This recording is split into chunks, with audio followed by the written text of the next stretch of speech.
قال الله عز وجل: ويطعمون الطعام على حبه مسكينا ويتيما وأسيرا. في 8 من شهر رجب لعام 1447 الموافق 28 ديسمبر 2025 نقوم بالإعداد والتجهيز للوجبات الساخنة لتقديمها على النازحين والمتضررين والفقراء في مخيمة النزوح في محافظة مأرب اليمن، وبتمويل كريم من وقف أيتام. نسأل الله عز وجل أن يجزيهم عن اليمن واليمنيين خيرا.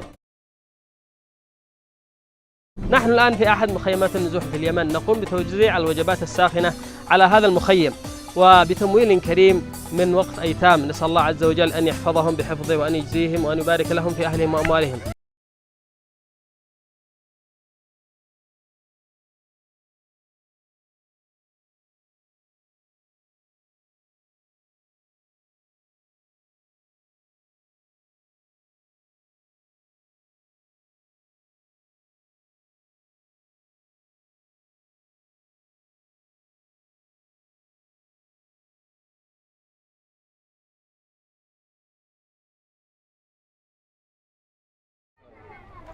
السلام عليكم.